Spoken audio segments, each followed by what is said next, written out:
अब चंद्रशेखर आज़ाद की शहादत के लंबे समय के बाद पिछले कुछ साल से 2-4-5 साल से कुछ चंद्रशेखर आज़ाद के कथित भतीजे और पोते सोशल मीडिया पर आने लगे हैं, लेकिन वो ये नहीं बताते कि आखिर किस पीढ़ी से कैसे वो पोते हैं या कैसे भतीजे हैं।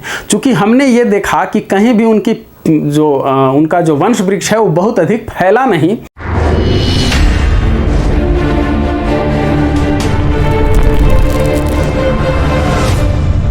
नमस्ते, द फ्रीडम में आपका स्वागत है। मैं सुधीर। बहुत सारे साथियों की फरमाइश थी, मांग थी कि चंद्रशेखर आज़ाद के परिवार के बारे में, उनके वारिसों के बारे में बताएं। यह बहुत ही कठिन काम था, इसलिए कि चंद्रशेखर आज़ाद को लेकर के भगत सिंह की तरह डॉक्यूमेंट्स का या बाकी सभी चीज़ों का संकलन नहीं किया गया। इसके बावजूद हमने ढेर सारे दस्तावेजों से जानकारियां जुटा करके, शहीदों के परिजनों से मिल करके, चंद्रशेखर आज़ाद से जुड़े लोगों के परिजनों से मिल करके ये रिपोर्ट तैयार की है। इस वीडियो को शुरू होने से पहले हम उन महानुभावों के प्रति दिल से आभार प्रकट करते हैं जिन्होंने आर्थिक मदद दे करके हमारे इन शोध कार्यों को जारी रखने और आगे बढ़ाने में काफ़ी अधिक सहयोग किया है।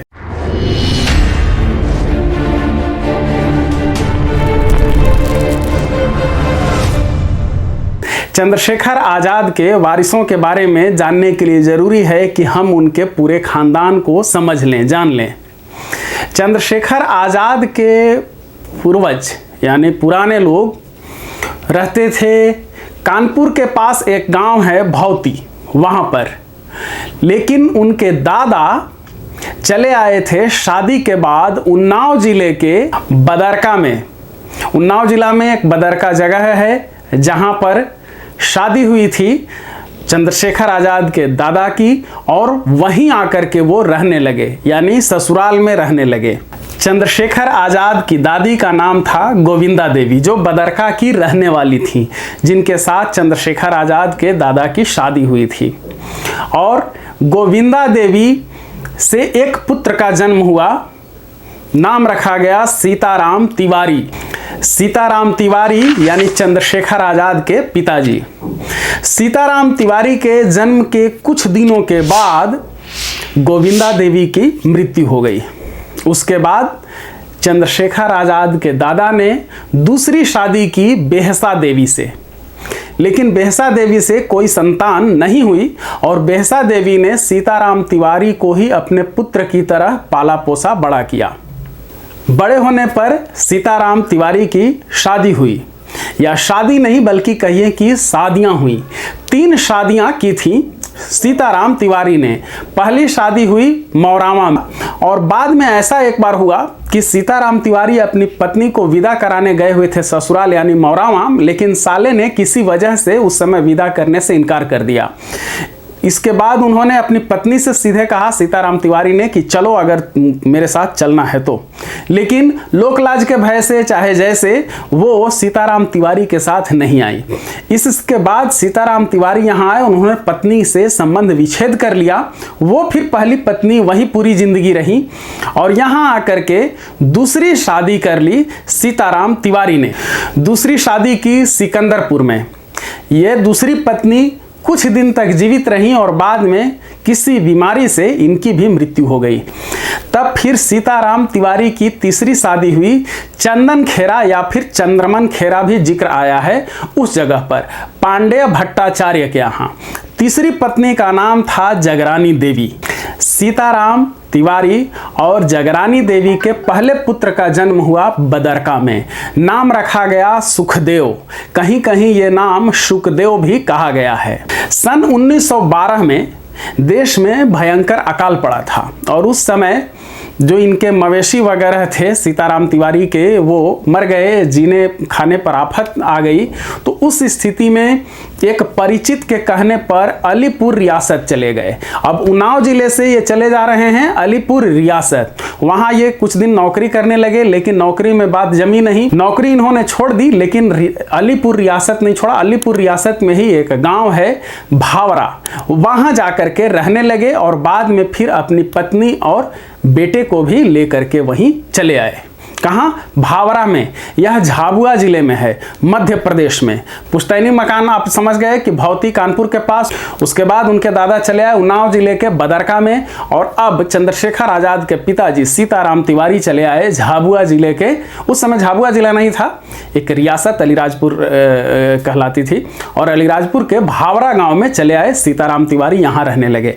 यहाँ आने के बाद 4 और बच्चों का जन्म हुआ, लेकिन 3 बच्चे छोटी उम्र में ही अकाल मृत्यु को प्राप्त हो गए। सिर्फ सबसे छोटा बच्चा जीवित बचा रहा, और यही बच्चा बड़ा होकर के चंद्रशेखर आजाद के नाम से प्रसिद्ध हुआ।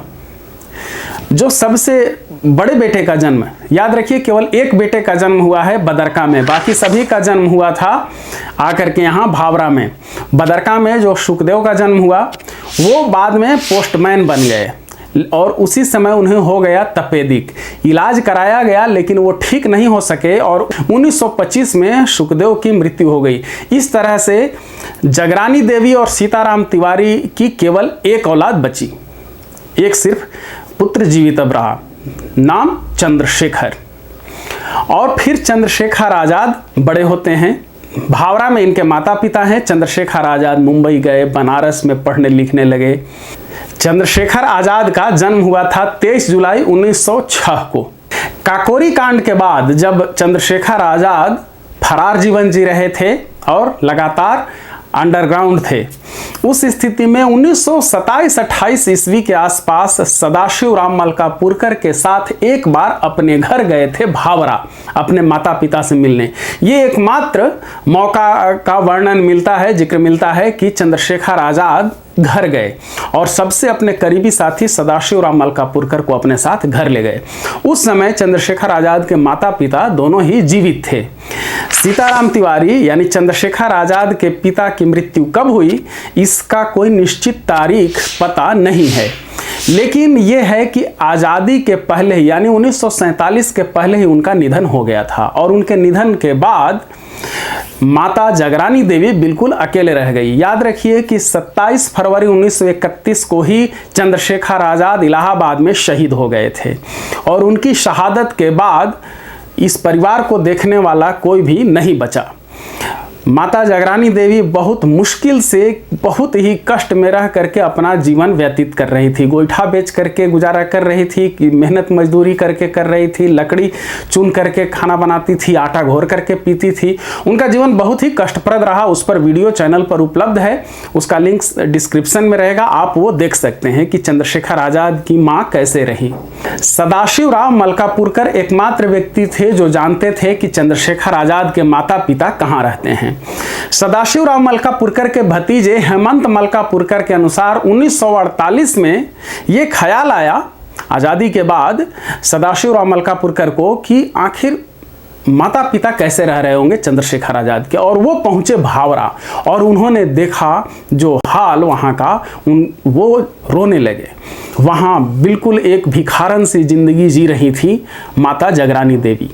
वो जगरानी देवी को अपने साथ लेकर के चले आए झांसी, जहाँ वो उस समय रह रहे थे, भगवान दास माहौर के पास, और फिर उनकी मृत्यु तक वहीं अपने पास ही रखा। 22 मार्च 1951 को माता जगरानी देवी की मृत्यु हो गई, और उस समय तक वो रही झांसी में। भगवान दास माहौर और सदाशिव राव मलकापुरकर एक साथ रहते थे, और उन दोनों के पास रही जगरानी देवी। वहीं पर जब उनका निधन हो गया 22 मार्च 1951 को, तो सदाशिव राव मलकापुरकर ने उनका अंतिम संस्कार किया। चंद्रशेखर आजाद जब शहीद हुए इलाहाबाद में 27 फरवरी 1931 को, उस समय उनका अंतिम संस्कार किया था शिव विनायक मिश्र ने, जो कांग्रेस के वरिष्ठ नेता थे और बनारस में रहते थे। उन्होंने क्यों किया, इसकी कहानी पर आते हैं। शिव विनायक मिश्र मूल रूप से, माने कहिए कि पुश्तैनी रूप से रहने वाले थे उन्नाव जिला के वीघापुर गांव के। वीघापुर बदरका से 5 कोस की दूरी पर था, और शिव विनायक मिश्र के छोटे भाई की शादी बदरका में देवी चरण वाजपेयी के यहाँ हुआ था। तो देवी चरण वाजपेयी जो हैं वो बदरका वालों के एक तरह से फूफा हो गए। गांव में ऐसा होता है कि अगर किसी का दामाद है तो वो पूरे गांव का दामाद होता है, फूफा है तो पूरा गांव के फूफा वो लगता है। तो इसी तरह से शिव विनायक मिश्र के जो छोटे भाई थे उनकी शादी हुई देवीचरण वाजपेयी के यहाँ, तो वो बदरका वालों के फूफा हो गए। और बदरका में पहले रहते थे चंद्रशेखर आज़ाद के पिताजी, माने कह लीजिए कि पुश्तैनी घर इनका एक तरह से हो गया था बदरका में। जब बनारस में रह रहे थे चंद्रशेखर आज़ाद तो उन्हें पता चला कि शिव विनायक मिश्र जो हैं वो रहने वाले हैं उन्नाव जिले के ही, और उनके जो छोटे भाई हैं उनकी ससुराल है बदरका में। तो छोटा भाई अगर फूफा हैं गांव के रिश्ते से, अगर एक भाई फूफा है तो फूफा के बड़े भाई भी फूफा हो गए, तो शिव विनायक मिश्र को चंद्रशेखर आज़ाद फूफा कहते थे। देख लीजिए कि ये रिश्ता किस तरह से बना है। तो जब चंद्रशेखर आज़ाद शहीद हो गए उस समय कमला नेहरू को ये पता था कि उनका एक रिश्तेदार, चंद्रशेखर आज़ाद का कोई दूर का रिश्तेदार बनारस में है और वो कांग्रेस के नेता हैं शिव विनायक मिश्र। उन्हें खबर भेजी जाती है, कमला नेहरू खबर भेजती हैं और वो शिव विनायक मिश्र वहाँ जा करके और उनका अंतिम संस्कार करते हैं। अस्थि कलश भी लेकर के अपने घर आए थे। वो अस्थि कलश, चंद्रशेखर आज़ाद का अस्थि कलश लंबे समय तक शिव विनायक मिश्र के घर पर ही रहा। और बाद में भगत सिंह के छोटे भाई कुलतार सिंह जब उत्तर प्रदेश में मंत्री बने थे तब वो यहाँ से ले गए थे। अब भी शिव विनायक मिश्र के घर पर बनारस में वो एक पत्थर की पट्टी लगी हुई है, उद्घाटन इस सब में जिस तरह से देखते हैं उसी तरह का, और उस पर यह लिखा हुआ है कि दिनांक इतना को भगत सिंह के छोटे भाई और उत्तर प्रदेश के मंत्री कुलतार सिंह अस्थि कलश, चंद्रशेखर आज़ाद का अस्थि कलश लेकर के यहाँ से जा रहे हैं। ये इस आशय का एक पट वहाँ पर लगा हुआ है। तो अब ये चंद्रशेखर आज़ाद के से जुड़े लोगों के बारे में आप समझ गए होंगे। उनके दादा चले आए थे बदरका, यानी उससे पहले के लोगों का वहीं पर संबंध खत्म एक तरह से हो गया। बदरका में उनकी केवल एक संतान सीताराम तिवारी, तो और कोई भाई भतीजा होने की यहाँ पर बात उठती नहीं है। सीताराम तिवारी के 5 बच्चे हुए लेकिन 4 बच्चे अकाल चल बसे, सिर्फ चंद्रशेखर आज़ाद बचे। तो यहाँ पर भी और भाई बहन हैं नहीं। चंद्रशेखर आज़ाद का अंतिम संस्कार किया शिव विनायक मिश्र ने, जो उनके दूर के रिश्ते में फूफा लगते थे। वो परिवार, शिव विनायक मिश्र का परिवार अब भी बनारस में रहता है। उनकी तीसरी पीढ़ी यानी शिव विनायक मिश्र के पोते वगैरह अब भी बनारस में हैं, उनसे आप जा कर के मिल सकते हैं। और इसके बाद जहाँ चंद्रशेखर आज़ाद की माँ रहीं भगवान दास माहौर और सदाशिवराव मलकापुरकर के साथ झांसी में, तो भगवान दास माहौर की 2 शादियां हुई थी लेकिन बच्चे उनके नहीं हुए थे। तो इस तरह से वहां भी मामला खत्म हो गया कि आगे वंश अगर वंशज मान लें, अगर उनकी अगली पीढ़ी मान लें, चूंकि उनके माता को रखा, तो भगवान दास माहौर की 2 शादियां हुई और बच्चे नहीं हुए उनके। सदाशिवराव मलकापुरकर ने शादी ही नहीं की थी। तो इस तरह से इनकी आगे की पीढ़ी कोई रही नहीं। तो एक तरह से ये देख सकते हैं कि चंद्रशेखर आज़ाद का कोई भी वारिस, यहाँ तक कि जिन्होंने अंतिम संस्कार किया जगरानी देवी का, उनके भी आगे की कोई पीढ़ी नहीं है। सिर्फ चंद्रशेखर आज़ाद का जिन्होंने अंतिम संस्कार किया शिव विनायक मिश्र, उनकी पीढ़ियाँ अब भी आगे चल रही हैं, सुरक्षित हैं और वो बहुत अच्छे तरीके से रह रहे हैं। समाज में काफ़ी प्रतिष्ठित लोग हैं, बनारस में रहते हैं। अब चंद्रशेखर आज़ाद की शहादत के लंबे समय के बाद पिछले कुछ साल से 2-4-5 साल से कुछ चंद्रशेखर आज़ाद के कथित भतीजे और पोते सोशल मीडिया पर आने लगे हैं, लेकिन वो ये नहीं बताते कि आखिर किस पीढ़ी से कैसे वो पोते हैं या कैसे भतीजे हैं। चूँकि हमने ये देखा कि कहीं भी उनका जो वंश वृक्ष है वो बहुत अधिक फैला नहीं, वो स्ट्रेट चला आ रहा था और फिर एक जगह आकर के वो खत्म हो जाता है। इसके बावजूद कुछ दावा करने वाले आए हैं कि वो चंद्रशेखर आज़ाद के भतीजे हैं या पोते हैं, हालांकि वो किसी को नहीं बताते कि आखिर किस रिश्ते से कैसे वो भतीजे हैं या पोते हैं। आपसे भी अगर वो कभी मिले या सोशल मीडिया पर ही अगर भेंट हो तो ज़रूर पूछिएगा कि आपका रिश्ता किस तरह से चंद्रशेखर आज़ाद से जुड़ता है। मुझे लगता है कि चंद्रशेखर आज़ाद के परिवार और उनके वारिस, उनके वंशजों पर, पूर्वजों पर भी बातचीत जितनी होनी चाहिए थी हो गई। आपके मन में कोई और जिज्ञासा है तो आप कमेंट बॉक्स में लिखिएगा। इस वीडियो को खत्म होने से पहले हम अपने हृदयवान साथियों से आग्रह करना चाहते हैं कि हमारे शोध कार्य को जारी रखने और बढ़ाने के लिए हमें आर्थिक मदद दें। आपके स्क्रीन पर एक बैंक खाते का विवरण नजर आ रहा होगा। इस बैंक खाते का विवरण डिस्क्रिप्शन में भी दिया हुआ है। आप इस बैंक खाते के माध्यम से हमें आर्थिक मदद कर सकते हैं, या फिर अगर आप आर्थिक रूप से मदद करने में सक्षम नहीं हैं तो शहीदों के बारे में, क्रांतिकारियों के बारे में सैकड़ों वीडियो हैं चैनल पर, उन्हें अधिक से अधिक लोगों तक पहुंचाइए और इस तरह से आप हमारी मदद कर सकते हैं। हमारे साथ जुड़े रहने के लिए द फ्रीडम को सब्सक्राइब कीजिए। धन्यवाद। जय हिंद। इनकलाब जिंदाबाद।